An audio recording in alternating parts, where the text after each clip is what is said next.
April kita ketemu di sini, di sini ya. Kita di mana pokoknya di sini aja. Oke. Hari ini saya akan ngobrol-ngobrol sama Mbak April.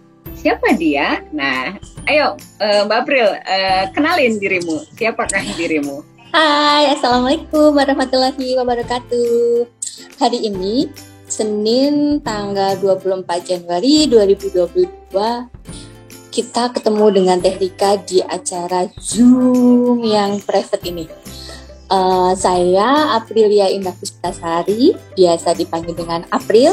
Saya tinggal di Kudus, Jawa Tengah. Ada yang udah pernah tahu ke Kudus? Tahu Kudus tapi belum pernah ke sana. Aduh, sangat Kasian ya? sekali. Terus? Kemudian saya alumni KBSE Batch 3, terus KBSI Batch 3, lalu KBSA Mini Trading, kemudian KBSU Batch 1. Demikian. Terus udah punya anak belum? Udah nikah belum? Kan orang belum tahu ya. Oh iya. Saya ibu dari 2 orang putri, yang pertama usia 7 tahun, yang kedua usia 4,5 tahun. Udah itu aja. Okay. Hobi dong, dikit hobi. Oh, hobi saya sebetulnya stalking, tapi bukan stalking mantan tentunya ya. Jadi stalking apa dong? Stalking apa aja yang bisa dijualin ya, peluang bisnis. Emak jualan ya, emak bakulan. Iya, kebetulan saya juga salah satu dari agen butik daster cabang Kudus gitu. Baiklah, oke. Nah, waktu itu pertama kali ikut kelas berbenah sadis elementary itu zaman kapan? Masih inget nggak yang batch 3 itu? Batch 3 itu ketika anak saya masih usia sekitar 5 tahun atau ya kalau nggak salah. Jadi berapa tahun yang lalu? Sekitar 3 tahun yang lalu. 3 tahun yang lalu. Ya. Apa yang bikin Mbak April pengen ikut kelas ini? Ya, karena waktu itu saya kan sendirian ya, karena ceritanya saya baru pindah dari rumah mertua saya ke Kudus. Dan di Kudus itu benar-benar saya hidup sendiri, tidak ada saudara, tidak ada yang kenal pokoknya. Tetangga pun juga baru kenal satu yang di depan. Terus saya lihat postingan dari teman saya lupa namanya siapa. Kemudian saya penasaran, ini sadis, apa sih coba ini sadis ya gitu. Terus saya kepo, lalu dapatkan nomor WA-nya Teh Rika, kemudian saya coba ke Teh Rika. Cukup sadis waktu itu jawabannya menurut saya ya. Apakah itu? Sebetulnya sih bukan sadis, tapi lebih ke penekanan tegasnya gitu ya. Gitu. Kemudian kondisi bilangnya apa waktu itu? Saya penasaran. Bilangnya waktu itu ya, iya Mbak, KBS waktu itu saya KBSE batch 2, tapi kan sudah full. Iya. Iya, sudah full gitu. Sudah full. Nggak bisa. Iya, bisanya baru bisa di waiting list batch 3. Oh iya, ya sudah kalau gitu saya boleh transfer dulu. Tidak usah Mbak. Ngapain ya? Gak butuh duit ya? Gak butuh duit banget ya. Terus karena melihat perubahan dari teman saya itu setelah melewati kelas berbenah sadis itu, saya jadi tertarik karena waktu itu masih balita ya. Kemudian saya di rumah juga sedang masih membangun proses tahap rumah yang belakang. Jadi kan sangat repot banget ya waktu itu ya Teh. Aduh gimana nih, udah cuciannya segunung. Terus setrkaan belum kelar-kelar, ini gimana? Nah, itu masalah mama banget ya? Iya, masalah mama banget. Kemudian saya alhamdulillah dikasih kemudahan melewati teman saya itu yang mengenalkan tentang kelas berbenah sadis gitu. Oke, nah waktu itu emang kondisinya selain si cucian segunung, terus setrikaan gitu, apa lagi, ada kebiasaan-kebiasaan yang memang apa ya, berubahkah setelah ikut atau sebenarnya udah memang pada rapi aja? Karena waktu itu memang kondisinya sangat berantakan, otomatis setelah melatih kelas, alhamdulillah sangat sangat jelas ya, apalagi suami saya itu setelah pulang, kodratnya kata suami saya, kodratnya seorang istri di rumah, Sian. Suami pulang itu paling enggak rumah tuh bersih dan tertata rapi. Walaupun saat saya kerja itu kondisinya berantakan, tapi setelah saya pulang kondisi rumah tuh dalam keadaan rapih minimal gitu. Terus kemudian dia pulang setelah saya mengikuti setengah kelas. Wah, ini siapa yang bantuin Bunda gitu. Serius? Iya, serius sekali. Terus abis itu saya bilang, ini nih biang keroknya, yaitu Rika Subana, saya bilang gitu. Kok saya disalahin ya? Terus kemudian ada di sudut tertentu ada bagian-bagian baju ya. Kalau ini apa Bunda? Gitu ya saya bilang. Ini apa Bunda? Ini baju masih dipakai ini.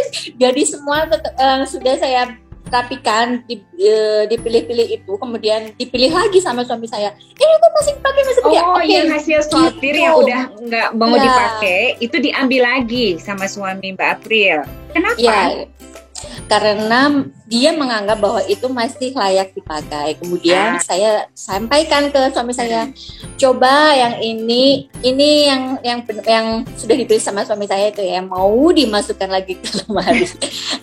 Ini saya simpan dulu nih di sini. Ya, coba ya, ini disimpan dulu di sini. Kita coba sampai 2 minggu ke depan. Apa masih dipakai gitu. Kemudian oke. Dan ternyata setelah 2 minggu enggak dipakai. Terus akhirnya suami Mbak April ikhlas. Akhirnya ikhlas dengan sukarelanya, sudah sana. Daripada dijudesin sama Mbak April ya. Iya, intinya gitu. Oke. Nah, apa yang paling ini terutama untuk kelas dasar ya, yang elementary ini, bedanya sebelum dan setelah tuh ikut kelas? Yang paling beda? Yang paling beda itu barang.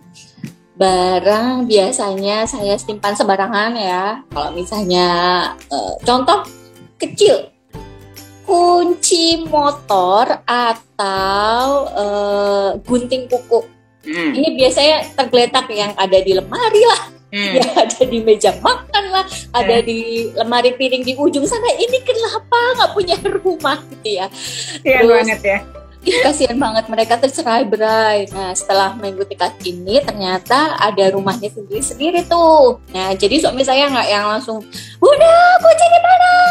Bunda, kunci kuku. Aduh, pusing banget ya. Jadi penghuni lain pun udah tahu kalau kunci rumahnya di sini ya. Kalau gunting kuku aja, oke.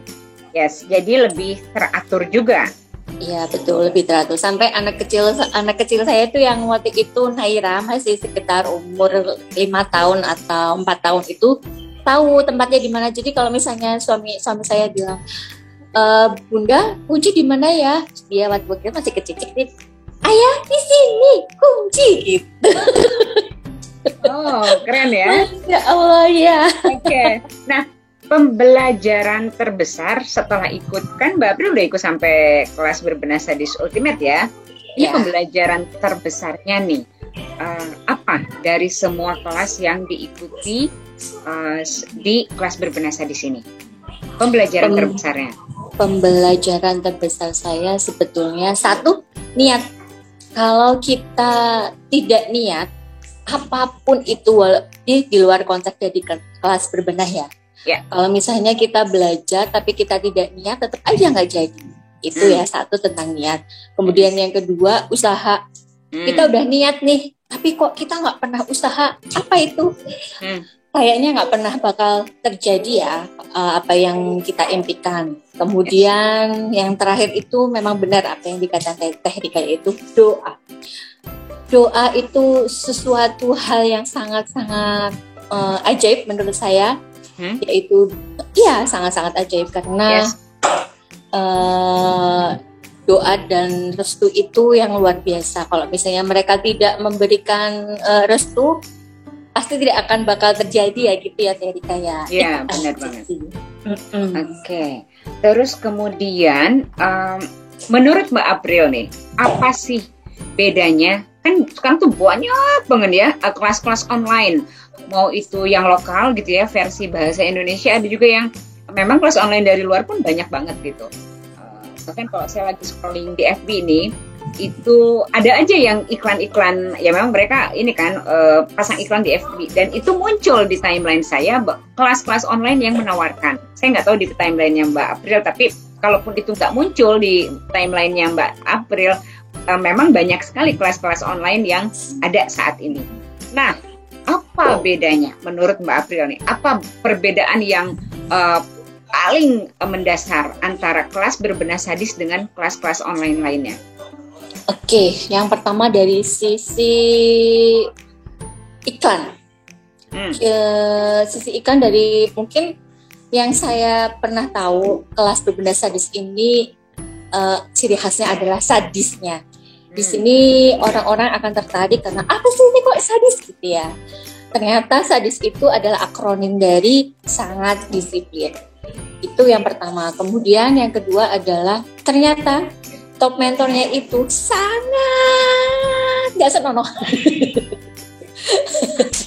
Coba dijelaskan itu tidak senonohnya ya. Nggak senonoh itu ya. Materi-materinya itu benar-benar sangat di awal itu plak gitu ya. Tapi dengan tugasnya itu malah justru bikin plak itu nabok diri sendiri. Oh baik. Padahal saya nggak pernah niat untuk nabok loh ya. Oke lanjut. Bener kan, nggak senonoh banget ya. Kemudian enak aja gitu tugasnya, walaupun katanya bikin repot, tapi kita dengan sukarela mengerjakannya itu dengan hati senang, hati yang ini gini biasanya gitu. Kalau kelas yang lain biasanya yang saya lihat tidak ada pendampingan kalau menurut saya sih ya. Nah kalau di sini tuh pendampingannya itu kuat banget, apalagi setelah mengikuti kelas satu kelas itu pesertanya itu pun sangat-sangat mendukung satu sama lainnya. Jadi benar-benar yang rasanya kita wah gitu ya. Kalau tertantang sih kalau menurut saya. Jadi kalau misalnya tugas ini udah selesai, lalu saya terpancing, wah kok dia udah selesai ya, saya juga harus ikut selesai gitu. Gitu. Oke, sip kalau begitu. Ini kita sudah hampir selesai Mbak April ya. Nah, satu kalimat aja untuk menggambarkan kelas mau kalimat boleh, mau kata juga boleh ya, terserah. Apa kata atau kalimat yang tepat untuk menggambarkan kelas berbenah sadis? Singkat saja. Oke, singkat saja. Kelas berbenah sadis itu kelas yang benar-benar sangat disiplin, kemudian terpercaya, kemudian